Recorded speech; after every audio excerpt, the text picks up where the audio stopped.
Olá, terceiro ano, estou aqui para fazer a correção da primeira semana, terceiro ano médio, do volume 2 do PET de vocês, tá?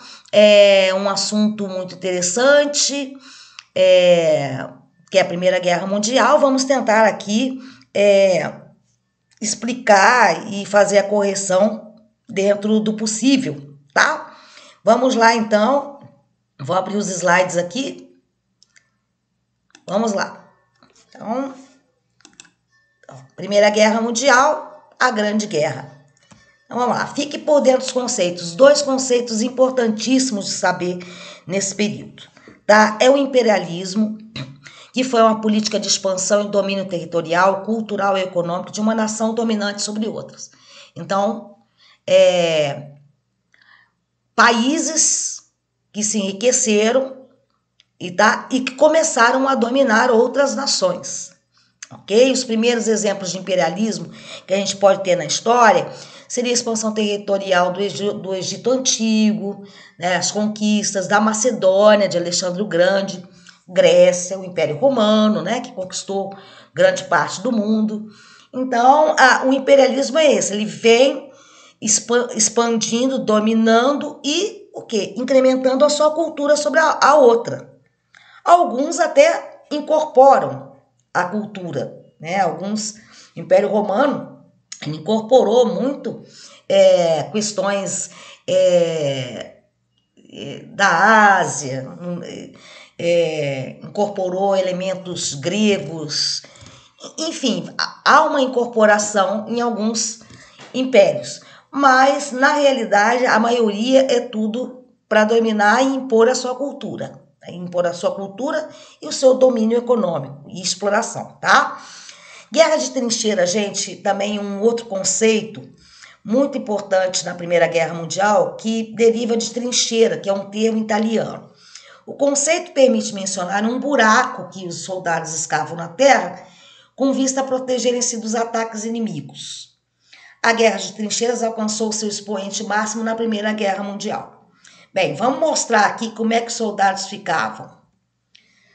Impactante, gente. Olha como é que eles ficavam. Eles ficavam nesses buracos dias, meses, tá? Em condições insalubres, tá? Em condições péssimas. Ali eles mesmo comiam, ali eles defecavam. Não dava para sair do buraco. Porque se saísse desse buraco aí, poderia levar um tiro. Então eles ficavam entrincheirados aí. Alguns adoeciam e morriam, e eles tinham que ficar ali com o companheiro morto, proliferação de doenças, de bactérias, de ratos, então muitos morreram também relacionados às péssimas condições que estavam, né? Alguns tinham de ficar ali naquela mesma posição, às vezes tinham problemas nos órgãos inferiores, as pernas começavam a ficar inchadas, então era uma condição de extrema, era muito rudimentar, era horrível. Né? Imagina você ficar num buraco desse aí meses e meses. Tá? Então a Primeira Guerra Mundial ela se estendeu foi de 1914 a 1918 e ela foi tão impactante que para muitos historiadores ela representa o grande tchan, o grande início do século XX. Tá? Então vamos lá. Um resumo, gente. Essa Grande Guerra ela era denominada antes de acontecer, como era denominada antes de acontecer a Segunda Guerra Mundial, foi um conflito em escala global.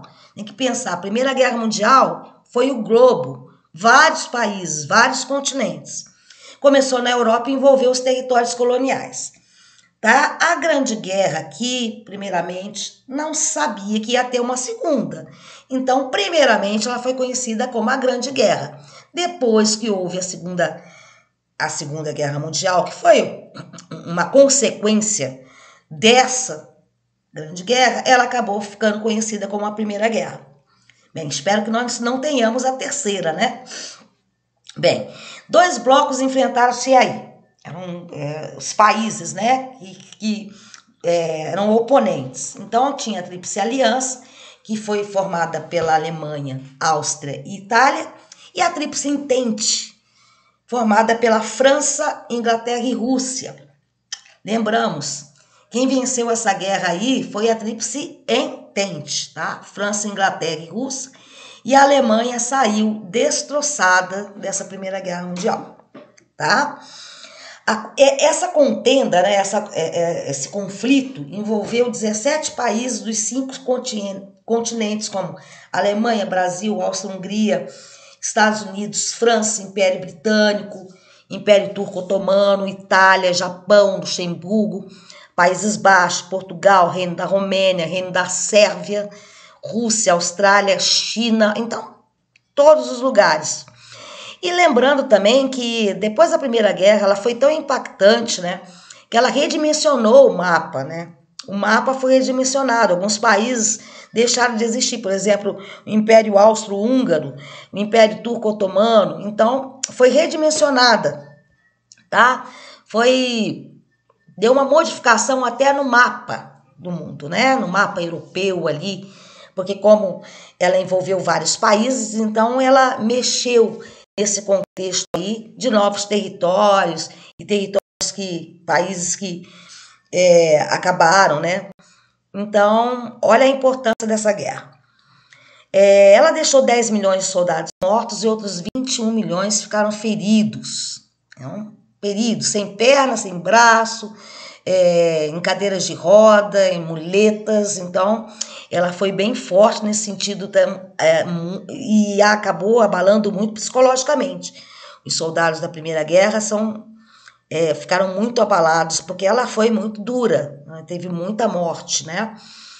E teve também 13 milhões de civis que perderam a vida. Civis a gente entende que não são militares, são pessoas que estão envolvidas ali na guerra, que não tem nada, às vezes, a ver com aquilo e acabam morrendo também, tá? Então, ela teve muitas perdas humanas. Bem, eu retirei textos do PET de História para a gente acompanhar, você estando com eles aí, para a gente seguir mais ou menos a métrica, né, a linha que o PET está pedindo. Então, tem esse texto aqui. Entre 1914 e 18, né, os países europeus envolveram-se em uma longa e destrutiva guerra. Os governos precisavam de homens nos campos de batalha. Claro, quanto mais gente para lutar, quanto mais um exército maior, mais chance você tem de se dar bem. Acontece sempre isso? Não. Às vezes você tem muitos homens, mas não são preparados para a guerra. Às vezes você tem um pouco menos, mas são mais habilidosos. A Grã-Bretanha produziu e distribuiu cartazes de alistamento com a imagem do recém-nomeado ministro da guerra, o Lord Kitchener. Com o dedo apontado para frente, ele dizia: britânicos, Lord Kitchener quer você, faça parte do exército do seu país. Aparentemente, o apelo fez tanto sucesso, gente, que cerca de 1 milhão de britânicos alistaram-se no exército para lutar. E a estratégia acabou sendo adotada em outros países também envolvidos. Estados Unidos é um dos casos, como o texto fala aí. Ele entrou na guerra em 1917, foi um país que teve uma ascensão econômica muito grande depois da Primeira Guerra, porque os países, geralmente em guerra, eles não têm como manter a sua indústria funcionando, porque está em guerra. Então, ele precisa o quê? De produtos. E ele precisa importar, né, produtos. E os Estados Unidos, ele entrou em 17 e ele o quê? Ele fornecia produtos para essas nações que estavam em briga, alimentos, produtos de necessidade básica, armamentos. Então, ele teve uma ascensão muito grande economicamente, se tornando uma grande potência, tá? Depois da Primeira Guerra Mundial.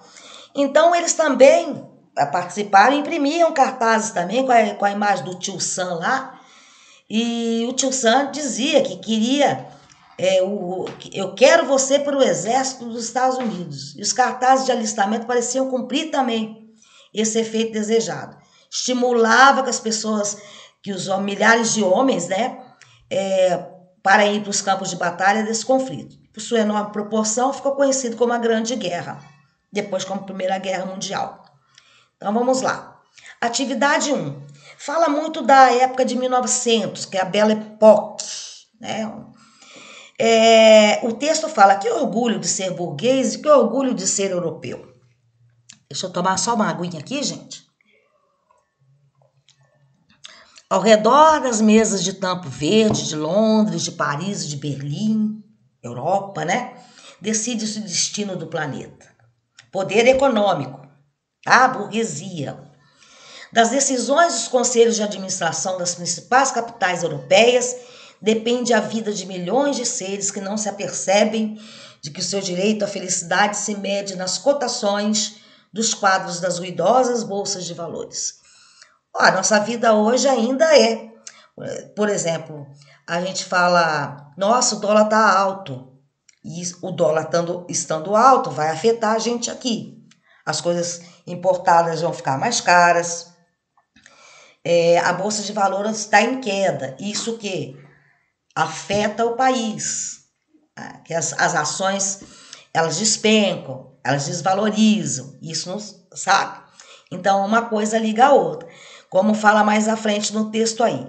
E as capitais financeiras da Europa não desdenham nenhum pormenor. Fixam o preço do bilhete do bonde do Rio de Janeiro, determinam o preço da passagem de ônibus, o valor do teu sanduíche, ou da hora de trabalho de um trabalhador lá em Hong Kong, né, na Ásia. Nunca tal poderia estivera reunido em tão poucas mãos, né, pouquinhas mãos, num tão limitado canto da terra. É o apogeu dos burgueses da Europa. Eles estavam concentrados ali na Europa, né? Então, esses burgueses vieram o quê? Das revoluções burguesas, ascenderam das revoluções burguesas. A gente vai ver mais à frente. Esse é o texto de Charles Maurras, que fala os burgueses à conquista do mundo, 1780 a 1895. Bem, é preciso saber, mais uma vez que eu falo, sobre o imperialismo. Tem um texto, né, que o termo imperialismo sugere, obviamente, uma era de impérios. Em grande parte, trata-se disso mesmo. Mas, conceitualmente falando, o imperialismo do século XIX consistiu, né, num tipo de política de expansionista, expansão, de domínio de outras nações, tá? Das principais nações europeias, Alemanha, França, tá?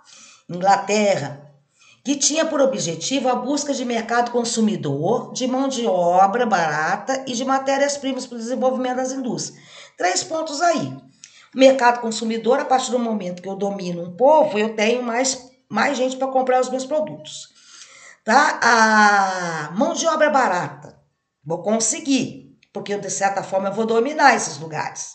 Então, eu vou conseguir gente para trabalhar muito mais facilmente e de forma barata. E matérias-primas, que a partir do momento que eu conquisto um território que tem uma matéria-prima, por exemplo, o que aconteceu aqui no Brasil, em Portugal, né? Portugal aqui no Brasil, matéria-prima, o princípio que eles pegaram aqui, o pau-brasil, levou praticamente todo o pau-brasil, quase levou a extinção da árvore, e o pau-brasil era mandado para a Europa para fazer tecidos, tinturas. Então, eles vão tirando todas as matérias-primas que há naquele local. Então, é uma sopa no mel, né? Sopa com mel, né? Esse fenômeno de expansão dos países europeus teve início a partir do momento em que as revoluções burguesas, que foram as revoluções que ascenderam a burguesia. A burguesia era uma classe que ela tinha muito poder econômico, mas não tinha um poder político. Ela queria ascender também nesse aspecto. Então, as revoluções burguesas, que a gente pode dizer que foram a Revolução Francesa, as revoluções inglesas, a Inconfidência Mineira teve uma influência, né, das revoluções burguesas, mas ela não foi à frente. Mesmo assim, era um movimento mais de contra Portugal aqui no Brasil, né? Mas a independência dos Estados Unidos são todas pautadas em revoluções burguesas, tá? E pautadas também na questão dos ideais iluministas, tá? E a formação das nações modernas na Europa, como a Alemanha, Itália e França. Lembrando que a Alemanha e a Itália, elas demoraram a se formar enquanto países, tá? Elas tiveram a sua formação só a partir do século XIX, tá? O primeiro país a ser formado na Europa foi Portugal, tá? houve um intenso processo de industrialização desses países, porque a burguesia estava enriquecida, né, gente? A industrialização gerou, por conseguinte, uma forte concorrência entre as nações. Estava rolando aí, nesse caso aí, já a segunda Revolução Industrial, a pleno vapor na Inglaterra, né? E esses países foram se industrializando, se modernizando e ficando ricos e começaram a disputar territórios, estabelecer suas fronteiras com exércitos modernos e uma sofisticada diplomacia. Esse processo acentuou gradualmente o caráter nacionalista dos países europeus, aquela coisa da nação, de lutar, o nacionalismo, tá? De ir à frente, nacionalista, né? Lutar pelo seu país e vencer, né? E se destacar, né? No mundo, enquanto potência. Então, vamos lá. A Belle Époque, gente, aconteceu um desenvolvimento tecnológico. Lógico, nós estávamos ali no bojo da Revolução Industrial, essa burguesia estava muito rica, a Alemanha estava se destacando, porque ela venceu a Guerra Franco-Prussiana em 1871, então ela adquiriu alguns territórios da França, os tão famosos Alsácia-Lorena, então a França saiu derrotada. Então houve um desenvolvimento tecnológico nesse momento aí, que propiciou essa Belle Époque, essa burguesia que a gente leu aí, essa burguesia que estava assim, se achando, porque estava mesmo, estava dominando mesmo ali na parte da Europa, a Europa estava dominando financeiramente praticamente o mundo todo. Então vamos lá, respostas coerentes para a atividade 1. O que se justifica aquele termo lá, o orgulho da burguesia europeia? E a resposta poderia ser: essa burguesia sobe ao poder desde as revoluções liberais, que era aquela coisa das revoluções burguesas da Europa do século XIX. Essa classe foi responsável pela implementação do capitalismo monopolista financeiro, dando um grande suporte ao imperialismo na Ásia e na África. Então, ela ficou poderosa e teve como manter, né? Ela teve como ter condições econômicas essas nações para poder dominar outros países, né? Outros continentes. Bem, de que maneira podemos perceber a visão etnocêntrica dos protagonistas da Belle Époque? Etnocêntrica talvez não seria o termo exato aí. Poderia ser eurocêntrica, porque estava tudo se transformando na Europa. A Europa era o tchan do momento, né? Então, a Belle Époque foi um período marcado pela euforia provocada pelo progresso técnico-científico da segunda metade do século XIX. Devido a todo esse desenvolvimento cultural, social e econômico, a Europa se coloca como a grande referência da civilização do mundo. Então, ela é a mais poderosa, a cultura dela é mais interessante e vai se sobrepondo a outras sociedades. Por isso que chegaram lá na África, na partilha da África, e dividiram a África. Olha como é que pode fazer isso. A África nem sabia o que estava acontecendo.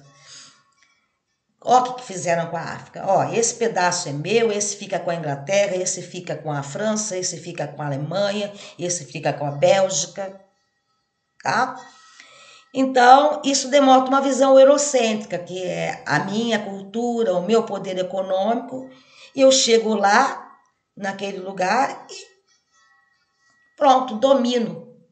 Porque isso gera o quê? O darwinismo depois social, que vem com aquela questão da superioridade da raça, do eugenismo, que isso também vai se refletir bastante na Segunda Guerra Mundial, da questão da raça ariana, da raça pura, tá? Enfim, vamos lá para frente. Atividade 2. É um texto do Hobsbawm, gente. O motivo era que essa guerra, ao contrário das anteriores, tipicamente travadas em torno de objetivos específicos e limitados, que está falando da Primeira Guerra, houve guerras anteriores? Claro que houve. Travava-se por metas ilimitadas. Ilimitadas era o quê? Não tinha limite. Tudo que tivesse ao alcance, eles queriam dominar. Na era dos impérios, a política e a economia haviam se fundido. A rivalidade política internacional se modelava no crescimento e na competição econômica. Mas o traço característico disso era precisamente não ter limites. As fronteiras naturais do Standard Oil, do Dutch Bank ou do Beers Diamond Corporation, que eram empresas, uma de petróleo, outra é banco alemão, estavam no fim do universo, ou melhor, nos limites de sua capacidade de expansão. Estavam a pleno vapor, né, essas empresas. Mas, concretamente, para os dois principais oponentes, Alemanha e Grã-Bretanha, o céu tinha de ser o limite. Elas estavam, né, tete a tete, lutando ali, porque a Alemanha também estava muito bem industrializada.